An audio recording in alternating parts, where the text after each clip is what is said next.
अब हम लोग मियोसिस की स्टेजेस को वन बाय वन डिटेल में डिस्कस कर लेते हैं। सबसे पहले हम बात करते हैं मियोसिस 1 की, जिसको हम लोग फर्दर डिवाइड करते हैं into prophase 1, metaphase 1, anaphase 1 and telophase 1। जो प्रोफेज 1 होती है वो सबसे ज़्यादा लॉन्गेस्ट फेज होती है मियोसिस 1 में, क्योंकि इसके अंदर जो आपके क्रोमोसोम्स होते हैं उनके अंदर ही शफलिंग ऑफ मटीरियल क्रिएट होती है। इनके जो क्रोमोसोम्स हैं वो अपने मटीरियल को एक्सचेंज करते हैं और उस वजह से आपके पास जो गैमेट्स होते हैं उनके डिफरेंट कॉम्बिनेशंस क्रिएट होते हैं।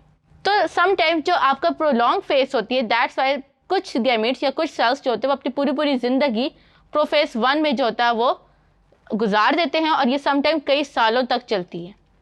फिर उसके बाद इसमें आपने याद रखना है कि इसमें जो क्रोमोसोम्स होंगे वो होमोलोगस पेयर की तरह बिहेव करेंगे। अब ये होमोलोगस पेयर्स क्या होता है? अगर मैं आपसे कहूँ कि आपको एक क्रोमोसोम मदर ने गिफ्ट किया है और दूसरा क्रोमोसोम आपको आपके फादर ने गिफ्ट किया, तो जब हम लोगों ने क्रोमोसोम्स एंड डीएनए में पढ़ा था कि आपके जो मदर के क्रोमोसोम के ऊपर जो जीन्स प्रेजेंट होंगी वो आपके उसी नंबर ऑफ क्रोमोसोम के फादर पे भी होंगी। यानी कि अगर मदर के इस क्रोमोसोम पे आई जीन प्रेजेंट होगी तो फादर के क्रोमोसोम पे भी आई जीन्स प्रेजेंट होंगी। तो देन ये क्रोमोसोम्स, क्योंकि इनके पास सेम जीन्स प्रेजेंट है मदर और फादर के क्रोमोसोम, तो ये एक दूसरे के करीब आकर पेयर्स बना लेंगे। इन पेयर्स को हम लोग होमोलोगस पेयर्स कहते हैं, यानी ऐसे पेयर्स जिनके ऊपर same type of genes present हो, उन पेयर्स को हम लोग होमोलोगस पेयर्स कहते हैं। इनके पास क्योंकि सर्टेन एफिनिटी होती है तो ये एक दूसरे के करीब आते हैं, तो प्रोफेज 1 के अंदर जो क्रोमोसोम्स होते हैं वो होमोलोगस पेयर्स के तौर पे एक्ट करते हैं। फिर हम लोग प्रोफेज 1 को फर्दर डिवाइड करते हैं इनटू 4-5 फेजेस: लेप्टोटीन, जाइगोटीन, साइक्टीन, डिप्लोटीन, डाइकाइनेसिस। अगर मैं लेप्टोटीन की बात करूं तो इसके अंदर जो आपके क्रोमोसोम्स होते हैं वो विजिबल हो जाते हैं, शॉर्ट हो जाते हैं और थिक हो जाते हैं। यानी कि अगर क्रोमोसोम्स आपके इस तरह के थे तो इनका साइज जो है ये छोटा हो जाएगा और ये थिक हो जाएंगे, यानी कि मज़ीद कंडेंस हो जाएंगे। और फिर उसके बाद जो है आपके होमोलोगस क्रोमोसोम, यानी कि इसका जो होमोलोगस पेयर होगा, ऐसा पेयर जिस पे इसी की सेम जीन्स प्रेजेंट होंगी, वो जो है वो आपस में करीब आना शुरू हो जाएंगे। देन जब वो करीब आएंगे तो जाइगोटीन होगा। जाइगोट से याद रखना है, जाइगोट में क्या होता है कि दो गैमेट्स करीब आके फ्यूज़ होते हैं। तो इसमें क्योंकि होमोलोगस क्रोमोसोम्स एक दूसरे के करीब आके फ्यूज़ हुए हैं तो इस फेज़ को हम लोग जाइगोटीन फेज़ कहते हैं। अब जाइगोटीन फेज़ के अंदर क्या होगा कि आपका जो एक क्रोमोसोम है वो दूसरे क्रोमोसोम के साथ जाकर अटैचमेंट शो करेगा, पेयरिंग शो करेगा, और इस पेयरिंग को हम लोग साइनेप्सिस कहेंगे। अब यहाँ पे आप लोगों ने कंफ्यूज नहीं होना साइनेप्स और साइनेप्सिस में। साइनेप्स नर्व इम्पल्स में हमने पढ़ा था, साइनेप्सिस वो अटैचमेंट होती है, वो पेयरिंग होती है जो कि होमोलोगस क्रोमोसोम्स आपस में शो करते हैं। उस साइनेप्सिस के बाद आपकी तीसरी फेज़ शुरू होती है जिसको हम साइक्टीन फेज़ कहते हैं। इस फेज़ के अंदर आपकी जो है वो काइस्मेटा फॉर्मेशन होती है। काइस्मेटा फॉर्मेशन इस तरीके से होगी कि आपका अगर ये क्रोमोसोम इस तरह से अपने आप को जो है वो अटैच करवाएगा सर्टेन पॉइंट्स पे दूसरे क्रोमोसोम से, और वो जो अटैचमेंट होगी उसको हम लोग काइस्मेटा फॉर्मेशन कहते हैं। और इस काइस्मेटा फॉर्मेशन की वजह से आपकी क्रॉसिंग ओवर होगी। और क्रॉसिंग ओवर का मतलब क्या है? Exchange of material.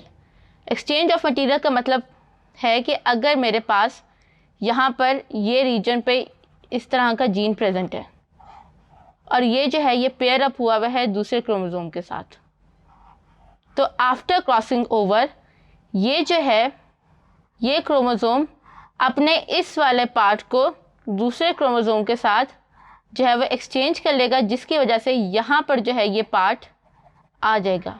तो पहले ये पार्ट फर्स्ट होमोलोगस पेयर के फर्स्ट पे था, फिर ये जो है ये दूसरे के पास आ गया। सो दैट्स वाई, क्योंकि यहाँ पे एक्सचेंज ऑफ जेनेटिक मटेरियल हुआ है तो इस फेज़ को हम लोग क्रॉसिंग ओवर कहते हैं। अब साइक्टीन क्योंकि क्यों इंपॉर्टेंट फेज़ है, यहाँ पे दो काम हुए।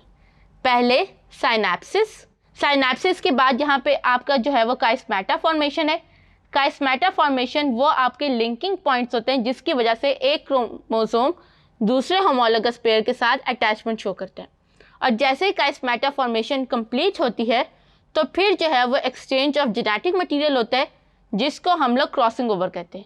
और इस क्रॉसिंग ओवर की वजह से ह्यूमन के एक सिंगल सेल के अंदर जो है वो 8 मिलियंस गैमेट्स फॉर्मेशन के different types of gametes produce हो सकते हैं।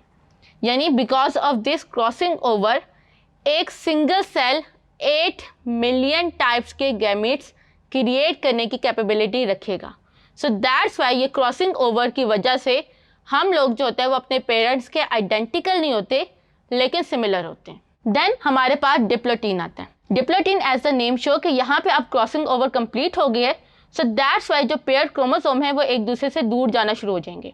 डिप्लॉइड्स का वर्ड से याद रखें, डिप्लोटीन यानी कि दूर जा रहे हैं। दोबारा से जो है वो पहले जाइगोट में एक हुए थे, अब डिप्लोटीन में एक दूसरे के दूर जाना शुरू हुए। अब ये जो सेपरेशन है ये कंप्लीट क्यों नहीं होगी, क्योंकि ये काइस्मेटा यानी कि जिस पॉइंट पे इन्होंने क्रॉसिंग ओवर की होगी ये उस पॉइंट पे जो है वो अगेन अटैच्ड रहेंगे। यानी पॉइंट ऑफ अटैचमेंट अगेन काइस्मेटा के ऊपर जो है वो रहेगी लेकिन थोड़े बहुत दूर चले जाएंगे, यानी कि अटैचमेंट के पॉइंट जुड़े रहेंगे और बकाया होमोलोगस पेयर्स जो हैं वो एक दूसरे के दूर चले जाएंगे। फिर आएगा डाइकाइनेसिस। डाइकाइनेसिस के अंदर अब ये जो है ये डाइकाइनेसिस आपने याद रखना है कि जो माइटोसिस के अंदर प्रोफेज 1 थी ये बिल्कुल इसमें वही होगा। अब यहाँ पे जो क्रोमोसोम्स होंगे वो मज़ीद कंडेंस होंगे, आपका जो है वो न्यूक्लियर मेम्ब्रेन वो फ्रेगमेंट होना शुरू हो जाएगी, यानी कि डिसऑर्गेनाइज होना शुरू हो जाएगी। माइटोटिक जो स्पिंडल फाइबर है वो ऑर्गेनाइज होगा। यानी डाइकाइनेसिस में बेसिकली वो तमाम काम होंगे जो कि प्रोफेज में होने चाहिए। फिर उसके बाद आएगी आपकी मेटाफेज। मेटाफेज के अंदर एज द नेम शो कि इसमें आपके जो क्रोमोसोम हैं वो बीच वाले पोल पे इक्वेटर लाइन पे जाकर अटैच हो जाएंगे। इस इक्वेटर लाइन को हम लोग मेटाप्लेट भी कहते हैं। सो दैट्स वाई इस फेज का नाम मेटास्टेसिस है। अब यहाँ पे याद रखते हैं कि यहाँ पे जो क्रोमोसोम है जो पेयर है वो as a single unit act करेगा, यानी pair will be act single unit. फिर उसके बाद आएगी एनाफेज। एनाफेज मियोसिस के अंदर सबसे ज़्यादा इंपॉर्टेंट होती है। मैंने माइटोसिस में भी बताया था क्योंकि इसमें क्रोमोसोम नंबर जो होता है वो इक्वली डिवाइड करने के लिए एनाफेज रिक्वायर्ड होती है।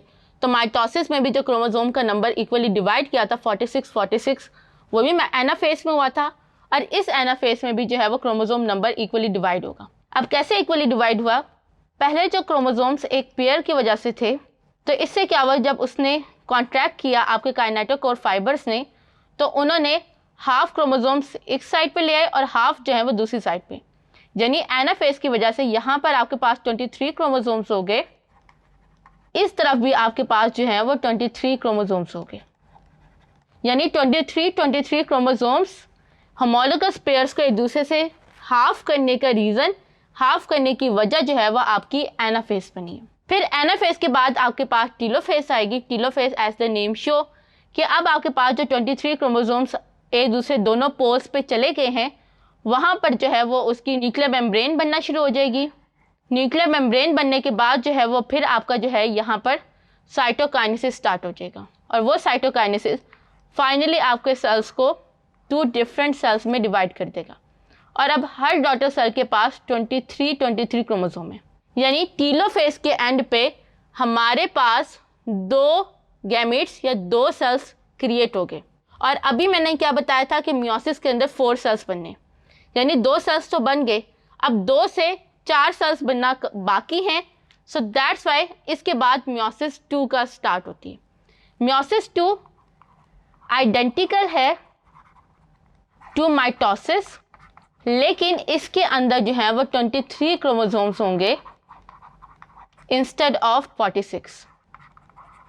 यानी क्योंकि अब यहाँ पे जो 23 क्रोमोसोम्स हमारे पास आए थे मियोसिस 1 के एंड पे, जो 2 सेल्स बने थे 23 क्रोमोसोम्स के, ये दोनों सेल्स जो हैं ये अपने आप को रेप्लिकेट करेंगे ताकि इंश्योर कर सके कि उनका जेनेटिक मटेरियल या उनकी जो यूनिकनेस है वो बरकरार रहे।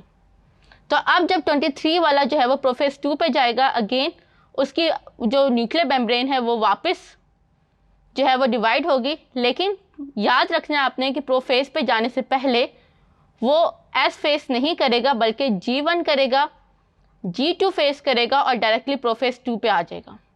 एस फेस मिसिंग होगी, रीज़न भी कि यहाँ पे हमें क्रोमोसोम्स को डुप्लीकेट नहीं करना, क्योंकि मियोसिस 1 के अंदर क्रोमोसोम्स ऑलरेडी डुप्लीकेट हुए हुए हैं।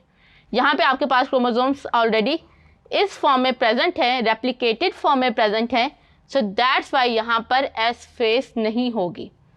तो अगर कोई आपसे पूछे कि मियोसिस 2 के अंदर एस फेस क्यों नहीं होती, तो रीज़न आपको बतानी है कि आपके पास जो डीएनए है वो ऑलरेडी रेप्लिकेट हुआ हुआ है, सो दैट्स वाई इसे मज़ीद रेप्लिकेट करने की ज़रूरत नहीं पड़ेगी। तो हमारे पास प्रोफेस 2 के अंदर जो है वो अगेन स्पिंडल फाइबर बनेंगे और क्रोमोसोम्स इस तरह से जो है वो मेम्ब्रेन से बाहर आ जाएंगे। फिर मेटाफेस होगी जिसके अंदर क्रोमोसोम्स अपने आप को अलाइन कर लेंगे। एनाफेस में क्रोमोसोम डिफरेंट पोल्स पे मूव करेंगे और उसके बाद टेलोफेस 2 होगे और साइटोकाइनेसिस होगी, जिसमें हमारे पास 2 सेट्स ऑफ क्रोमोसोम होंगे। क्योंकि यहाँ पे हमारे पास 2 गैमीट्स हैं, इसलिए हर गैमीट की अपनी प्रोफेस, मेटाफेस, एनाफेस और टीलोफेस जो है वो आपको शो करके दिखाई गई है। तो इस तरह से हमारा जो मियोसिस का प्रोसेस है वो कंप्लीट होता है।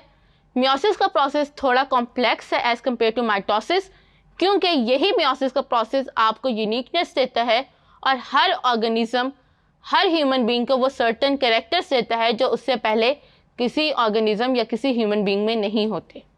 Thank you.